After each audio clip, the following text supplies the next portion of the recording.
Assalamualaikum warahmatullahi wabarakatuh. Jumpa lagi dalam Bisa Bagus Bincang Santai bareng Gus. Kali ini kita ketemuan tamu spesial yang kalau kita undang sendiri tidak kuat bayarnya ya. Dari Jakarta, tamu dari Jakarta, Pak Kristanto, analis kebijakan muda pada fungsi layanan birokrasi, reformasi, fasilitasi reformasi birokrasi. Ini beliau kesini dalam rangka monitoring ZIWBK kita, tapi kita berharap hadir beliau di sini tidak hanya memonitoring kita, tetapi juga memberikan manfaat untuk banyak satker-satker lain di Jawa Timur utamanya dan di seluruh Indonesia untuk Kementerian Agama.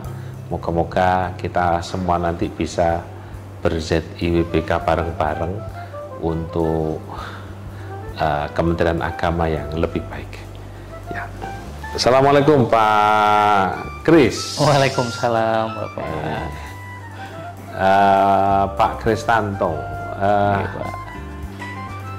apa yang sebenarnya diharapkan oleh Kementerian Agama Pusat secara umum terhadap reformasi birokrasi yang digaungkan, yang sebenarnya Gusmen sendiri berharap reformasi birokrasi ini ada percepatan-percepatan. Sebenarnya harapannya seperti apa, Pak Kris?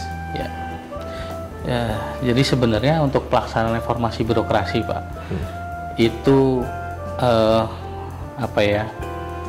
menjalankan tusinya sebenarnya, gitu.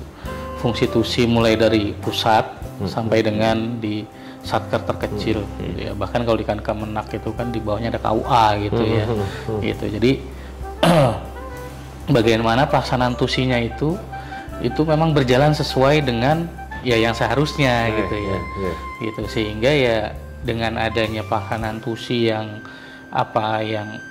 memang sesuai dengan ya kalau kita bicara pelaksanaan tugas gitu ya, ada yang namanya anjap ABK-nya pegawai gitu ya, sesuai dengan itu.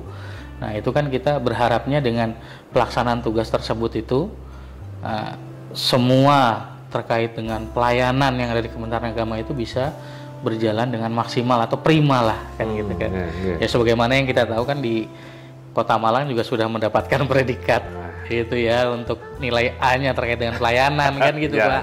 Gitu. Alhamdulillah gitu kan, dan beberapa satker lain kita juga Kementerian Agama juga sudah ada juga yang mendapatkan itu gitu kan. Nah, dengan diharapkannya semakin banyaknya ya tadi ya pelaksanaan tugas dan fungsi tadi melalui pelaksanaan reformasi birokrasi tadi ya, itu diharapkan ya seluruh kantor di Kementerian Agama seluruh Indonesia itu ya melaksanakan itu sesuai dengan ya yang seharusnya itu tadi Pak. Gitu. Kita ini Kementerian Agama itu kan satker terbesar, betul. Tetapi untuk yang sudah meraih ZIWBK bahkan untuk sekedar yang kecil-kecil pelayanan publik terbaik, kemudian ramah rentan terbaik itu sangat sedikit sekali. Betul. Sebenarnya apa strategi yang ingin dijalankan oleh Kementerian Agama Pusat itu agar kalau reformasi birokrasi tidak berjalan dari atas ke bawah itu kan kayak orang ini sakit saluran darahnya tidak jalan kan begitu kan, mesti harus dipijet orang. Nah ini terapi pijatnya dari Kemenak Pusat ini apa kira-kira dari Biro Ortala? Kalau dari Biro Ortala kan kita melakukan pembinaan dan pendampingan Pak, ya terkait dengan khususnya kalau di satker kan memang menjalankannya zona integritas ya, zona integritas ya tadi melalui beberapa area, itu 6 area ya, mulai dari manajemen perubahan, kemudian tata laksana, SDM, manajemen SDM, akuntabilitas gitu ya, kemudian pengawasannya ya, yang terakhirnya adalah intinya kan pelayanan publik kan gitu ya Pak ya. Nah jadi di Ortala ini khusus melakukan pembinaan terhadap area-area tersebut gitu. Tentu saja kita tidak sendiri, kita berkoordinasi dengan unit-unit terkait. Misalnya kalau terkait dengan SDM, otomatis kita berkoordinasi dengan Biro Kepegawaian, misal seperti itu Pak. Kemudian kalau pengawasan, otomatis kita juga berkoordinasi dengan inspektorat, misal seperti itu.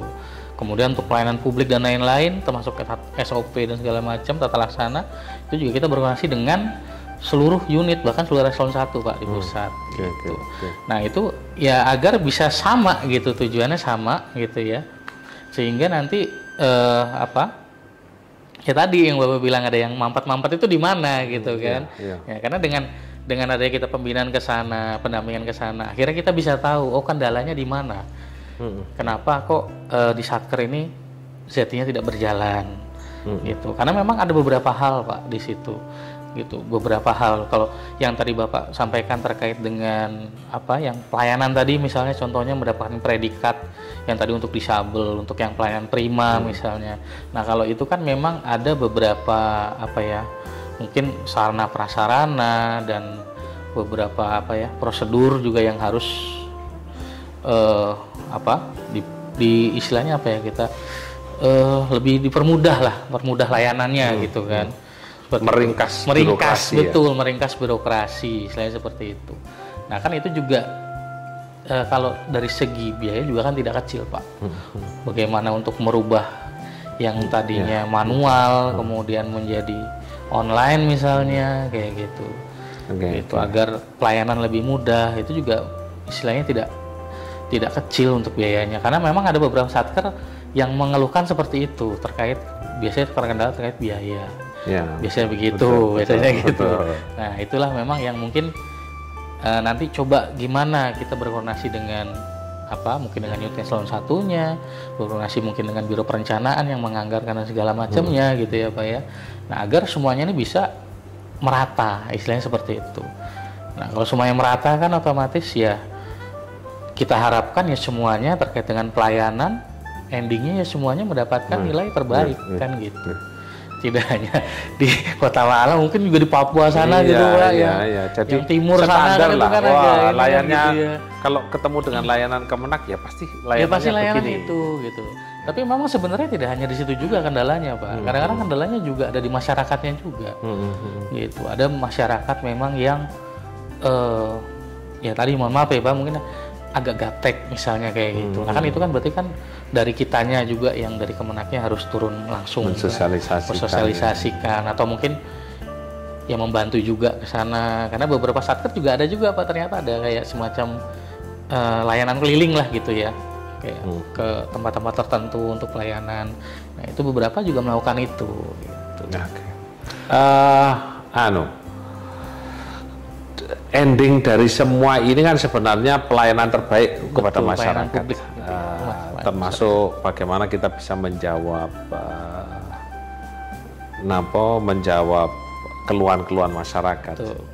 Satu hal yang seringkali menjadi keresahan pada saat kita mensosialisasikan ZIWBK di kawan-kawan satker yang lain itu adalah seolah-olah masyarakat ini raja yang tidak boleh ditolak komplainnya. Nah ini saya melihat ada berbeda di beberapa negara yang lain yang kemudian keluhan masyarakat itu masih ada balance dari internal artinya oke lah itu kalau seumpama hanya sekedar kurang senyum atau itu oke lah kita memperbaiki, tetapi pada saat yang ada prosedur yang tidak mampu dilalui oleh masyarakat komplain dan kita harus menjawab dengan ini kalau kita kasih diskresi ini kita yang melanggar aturan itu loh. Betul. Nah itu kira-kira apa strateginya, karena kalau yang di lain kita tidak langsung dianggap minor ya. Kalau ini tidak masuk nih karena ini memang keluar dari SOP karena nah sementara masyarakat itu tidak mau tahu, pokoknya kalau kita tidak terlayani ya kita berhak komplain, apalagi Indonesia ini katanya yang maha berkuasa kan netizen ya. Netizen ya, itu dia netizen Pak, betul. Kalau semua netizen itu udah kata netizen itu udah kira-kira gimana saran strategi buat dari Pak Kris selaku analis kebijakan ini fasilitasi reformasi birokrasi.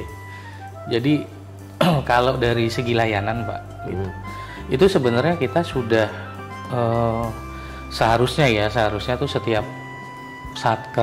seluruh satker itu ya pertama tadi melakukan evaluasi terhadap bagaimana SOP-nya, terhadap bagaimana standar pelayanannya Pak, gitu. Nah itu harus dievaluasi. Evaluasinya pun juga tidak hanya setahun sekali yang cuman ya hanya setahun ya paling hanya beberapa yang dievaluasi, gitu ya. Nah evaluasi ini juga harus berkala, gitu ya, bisa per triwulan, bisa per semester mungkin gitu ya, karena dengan adanya evaluasi akhirnya nanti kita bisa tahu kira-kira yang dibutuhkan di masyarakat itu tuh yang seperti apa layanannya gitu.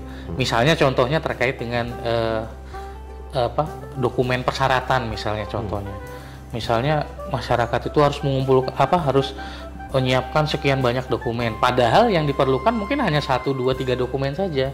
Nah kayak gitu-gitu kan berarti kan harus dievaluasi Pak. Okay. Nah itulah yang harus kita lakukan di setiap satker. Evaluasi melekat setiap tahun. Nah tidak setiap tahun Pak, tapi harus berkala. Gitu, apalagi kalau setiap ada misalnya keluhan dari masyarakat kita evaluasi. Gitu, apakah evaluasinya itu tadi ya, apakah berkaitan dengan SOP-nya, ya kan? Apakah berkaitan dengan standar pelayanannya, ataukah berkaitan dengan sarprasnya, kan gitu kan. Jadi kan banyak yang dievaluasi Pak terkait dengan pelayanan ini sebenarnya. Makanya gitu. Ada apa itu? Apa istilahnya musyawarah pelayanan publik itu yang menghadirkan masyarakat. Betul. Jadi pada saat mengevaluasi itu ya harus dihadirkan. Kalau kita bahasanya apa ya, stakeholders lah begitu ya. Jadi stakeholders itu tidak hanya masyarakat juga, tapi juga lembaga-lembaga terkait gitu. Jadi sehingga kalau misalnya ada dari kayak tadi Bapak bilang netizen melaporkan misalnya gitu ya ke lembaga-lembaga tertentu, lembaga itu kan sudah kita ikutkan ke dalam pembahasan. Nah sehingga kalau sudah ada kesepakatan dengan stakeholder tersebut, otomatis standar pelayanan kita itu berarti sudah bisa diterapkan. Gitu. Dan syukur-syukur ya mudah-mudahan tidak ada lagi kendala di kedepannya kayak gitu Pak. Oke. Gitu. Pak Kris, niki enggak tahu Pak Kris sudah dengar apa belum ada rencana kebijakan dari Gusmen di mana yang disampaikan pada saat Rakernas kemarin tidak boleh ada website di kota. Minimal di tingkat provinsi kan. Kalau memang ternyata kita ini termasuk yang jatuh bangun untuk website. Karena memang enggak tahu kok kayak Kemenak Kota Malang ini kayak nopo gadis cantik. Jadi banyak dikejar orang sehingga berulang-ulang kena hack. Berulang-ulang kena hack. Jadi akhirnya kita malah di-banned sama Binmas itu karena dianggap mengganggu stabilitas yang lain itu karena kita menghidup di sana. Nah, kira-kira dari sisi sosialisasi reformasi birokrasi dengan kebijakan menteri yang ingin menghilangkan itu karena kita dipaksa main untuk media sosial, itu menurut kawan-kawan dari Ortala seperti apa? Iya, kalau kemarin ini kan nanti sebenarnya dari Biro Humas ya Pak yang sedang menyiapkan ini untuk bagaimana nanti ininya. Nah kalau kemarin sih mungkin kenapa Gusmen mengeluarkan seperti itu, mungkin yang dimaksud itu biar ya kan sekarang kita juga tahu Pak, kita sudah punya pusaka yang namanya aplikasi pusaka itu kan satu pintu berarti kan aplikasi di mana nanti semuanya di situ semua. Ya sama halnya dengan website gitu, mungkin nantinya akan dibuat seperti itu. Jadi setiap provinsi nanti di dalam website itu ada kan kemenaknya seperti agar itu. Tidak warna-warni agar tidak warna-warni betul. Dan mungkin beritanya juga nanti kan bisa satu berita misalnya masuknya ke provinsi juga kan gitu. Jadi tidak hanya di lingkup Kota Malang aja misalnya Pak, gitu. Tapi kan dengan adanya situs masuk di provinsi, otomatis kan satu provinsi tahu. Misalnya contohnya di Malang ada kegiatan apa, dengan ada yang masuk di website itu kan jadi informasi jadi lebih luas kan gitu kan gitu. Nah, jadi kurang lebih seperti itu nantinya Pak. Berarti tidak sampai mengganggu proses pengembangan reformasi. Kayaknya sih enggak. Mudah-mudahan sih enggak mengganggu ya kalau terkait dengan website. Karena itu kan website itu kan yang kita gunakan ini kan hanya sebagai media informasi, gitu ya, bukan media pelayanan. Gitu. Kalau media pelayanan mungkin nanti ada lagi, gitu. Ini saya dulu pernah usul ini Pak Kris, jadi agar kemudian ada pengembangan dan kita lebih semangat lagi, yaitu seperti pusaka itu, tetapi basisnya adalah basis button up. Artinya katakanlah seumpama berbagai macam aplikasi yang ada yang dimunculkan oleh berbagai macam kementerian satker Kementerian Agama yang ingin ber-WBK itu pasti kan ada yang bagus. Nah, yang bagus ini kemudian diambil oleh Kemenak Pusat, terus ini nih semuanya harus pakai ini. Nah, nanti yang lain diperkenankan memodifikasi ini dengan modifikasi tambahan atau lebih baik. Betul. Nah, sehingga kemudian usulan dan kebutuhan dari bawah itu akan terstruktur ke atas, menjadi akhirnya semua kementerian se-Indonesia itu satu aplikasi dengan satu macam cara aplikasi yang sama. Itu dulu saya pernah menyampaikan itu ke Butika sebenarnya. Cuma tidak tahu tataran aplikasinya seperti apa menurut Pak Kris Firman. Ya kalau menurut saya ya sebenarnya dengan yang tadi Bapak sampaikan juga itu sebenarnya bagus memang gitu. Diambil aplikasi yang paling bagus, kemudian mungkin kalau kita bahasa kita dikembangkan lagi gitu ya, dikembangkan lagi dengan menambahkan fitur-fitur yang lain-lain mungkin gitu ya. Nah, teman kan kembali lagi kita ke penanggung jawabnya Pak. Ya, penanggung jawab aplikasi ini kan kita di Biro Humas Data dan Informasi di Setjen. Kan gitu di Biro Humas. Nah, ini mereka juga memang saat ini kan sedang merekapitulasi semua aplikasi-aplikasi dari seluruh satker Pak, dengan sekian banyaknya itu. Ya mungkin nanti bisa jadi di sana juga nanti akan dilihat mana aplikasi yang bisa digunakan untuk seluruh satker. Itu kan mungkin kemungkinan kan bisa seperti itu Pak. Gitu. Nah, ini mungkin nanti coba saya komunikasikan dengan Biro HDI. Ini itu usul seperti ini. apa gitu. Karena nanti memang sebenarnya kita juga sudah berpikiran seperti itu Pak. Kenapa kok dari satker lain pun juga berpikiran seperti itu, dari Kemenak lain, dari satker yang lain juga seperti itu. Kenapa sih di Kemenak itu tidak mengambil satu atau dua aplikasi layanan misalnya gitu. Kita kan fokus layanan ya Pak ya, karena kan lagi-lagi layanan publik kan gitu kan. Gitu. Kenapa tidak ambil satu dua aplikasi yang memang bisa direplikasi, digunakan di seluruh satker gitu. Oke. Itu juga sudah ini Pak. Gitu. Cuma memang itu kalau terjadi sip gitu loh, jadi pusaka itu tidak jadi sesuatu yang diusahakan pusat saja, yang kemudian malah tidak membumi itu. Betul. Itu bayangan usulan saya sebenarnya. Terus dulu saya kan termasuk ikut yang merintis Simkah Web dulu itu. Waktu masih namanya Simkah saja. Simkah, betul. Nah, itu banyak kemudian yang dibuat oleh pusat itu ternyata daerah tidak membutuhkan untuk layanan. Nah, ini baru kemudian Simkah Web ini sudah mulai bergerak melengkapi. Yang sekarang ini luar biasa melengkapi semua kekurangan-kekurangan yang ada di dalam layanan. Hanya memang basis layanan ini yang jadi tanda tanya besar, bagaimana daerah-daerah yang belum ada internetnya, itu, Pak, betul. belum ada listriknya, ini kan juga masalah yang harus kita selesaikan bareng-bareng di bidang layanan masyarakat. Kira-kira mungkin ini terakhir ini karena tamunya ini belum bernapas datang langsung kita wawancarai, jadi tidak usah panjang-panjang. Ini terakhir, apa yang bisa disampaikan Pak Kris untuk kawan-kawan satker lain untuk kemudian mau tergugah bergandeng tangan dengan yang lain. Satu hal yang sering saya sampaikan dan ternyata disetujui oleh Bu Tika bahwa kita ini tidak bersaing antar kemenak, tetapi bersaingnya dengan KL lain itu loh. Betul. Jadi harusnya antar satker Kementerian Agama itu saling membantu. Kamu kurang apa, itu biar lebih cepat itu.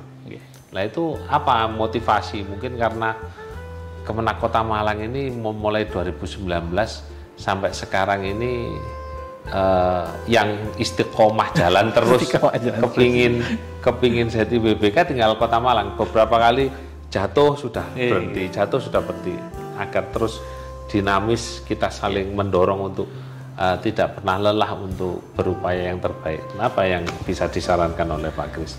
Ya, kalau terkait dengan itu ya Pak, jadi seharusnya memang betul satu antara satker lain dengan satker lain itu saling ya istilahnya membantu atau ini ya. Cuman lagi-lagi balik lagi Pak, kalau terkait dengan motivasi untuk pelaksanaan ZI-nya ya, jadi kita kembalikan lagi ke beberapa strategi kita sebenarnya gitu, dimana kita sudah menyiapkan strategi sebenarnya. Yang pertama itu ya otomatis dimana adanya komitmen pimpinan, gitu. Jadi tidak hanya komitmen pimpinan sebenarnya gitu kan, tetap dari bawahnya juga harus ada ini juga gitu ya. Tapi dengan adanya komitmen pimpinan otomatis ya tadi seperti Bapak sampaikan bisa mengepus ya, bagaimana pimpinan mengepus pegawainya agar ya tadi lebih berkontribusi dalam khususnya pelaksanaan tusinya gitu kan, sehingga terlaksanalah tadi ZI tadi kan gitu. Itu yang pertama, komitmen. Terus yang kedua ya mungkin terkait dengan program-program perubahan yang memang harusnya harusnya diciptakan di masing-masing satker gitu, karena sebagaimana kita tahu yang tadi Bapak sampaikan kan Kementerian Agama itu luas, satkernya banyak kan gitu ya. Saya berpikir tuh pastinya antara satker satu dengan satker yang lain gitu ya, itu pasti punya inovasi yang berbeda-beda Pak, khususnya dalam hal terkait dengan pelayanan, bagaimana cara mereka melayani kan gitu kan, pasti mereka punya itu. Nah itu yang harus kita kembangkan, harus kita ciptakan gitu ya, seperti itu. Nah terus kemudian yang terakhir ya mungkin terkait dengan media tadi ya, ya media-media ini juga harus bagaimana cara kita mempublikasi terkait dengan pelayanan gitu. Karena ada beberapa satker saya lihat kemarin begitu saya monet, ternyata media sosialnya itu hanya berisikan informasi kegiatan yang ada di kantor. Misalnya kayak pimpinan sedang melakukan apa. Ya itu memang bagus ya, tapi lebih bagus lagi informasi itu berkaitan dengan publik. Misalnya bagaimana, misalnya kayak sekarang musim haji ya, misalnya haji, bagaimana pimpinan misalnya datang ke jemaah melayani misalnya langsung, itu kan juga bagian dari publikasi. Jadi, itu bagaimana kita melayani misalnya kan kayak gitu. Ini gitu. Tugasnya Pak Rudi. Nah itu media-media ini gitu ya. Termasuk podcast ini kan juga bagian dari media nih kan gitu. Nggak boleh website atau yang lainnya itu hanya agenda pimpinan. Tetapi betul, harus lebih memberikan edukasi kepada masyarakat tentang berbagai macam layanan kita. Terus termasuk juga mungkin tadi kalau Bapak sampaikan kan ada banyak aduan-aduan gitu ya, bagaimana caranya kita ya, termasuk podcast ini kan salah satunya juga nanti kan kita juga bisa membahas terkait masalah-masalah mungkin yang agak lumayan besar ya kalau podcast biasanya ya, jadi agar terselesaikan gitu kan. Oke. Kayak gitu Pak mungkin. Ini saya jadi punya ide-ide baru ini dari yang disampaikan Pak Kris ini ya, oke. Gitu. Baik, terima kasih Pak Kris. Ini kawan-kawan kita kedatangan Pak Kris Tanto, analis yang membidangi fasilitasi reformasi birokrasi. Beliau baru datang, baru bernapas terengah-engah sudah kita ajak podcast karena kita berharap Kementerian Agama tidak menjadi satu-satunya satker di Jawa Timur yang berupaya ZIWBK, karena ini pasti akan berlari sendiri, itu akan lebih berat ya. Kayak haji itu Pak Kris, kita ini kalau jalan sendiri 10 kilo itu kan orang sudah pikir dulu, belum jalan sudah mikir duluan 10 kilo. Tapi ketika haji itu kenapa 10 kilo itu jalan saja itu? karena banyak orang ternyata semuanya satu-satunya jalan adalah berjalan kaki. Nah ini kalau bareng-bareng itu kita akan lebih semangat. Karenanya moga-moga ini ada kawan-kawan Satker lain yang ikut menonton podcast ini, dan kita berharap ke depan Kementerian Agama bisa mengajak Kementerian Agama Kota Malang bisa mengajak yang lain untuk bersama menuju ZIWBK bareng-bareng untuk Kementerian Agama yang lebih baik. Ini yang bisa saya sampaikan hari ini. Bisa bagus edisi kali ini. Saya Mas Samton Mastuki, Kepala Kantor Kementerian Agama Kota Malang. Salam integritas. Assalamualaikum warahmatullahi wabarakatuh. Waalaikumsalam.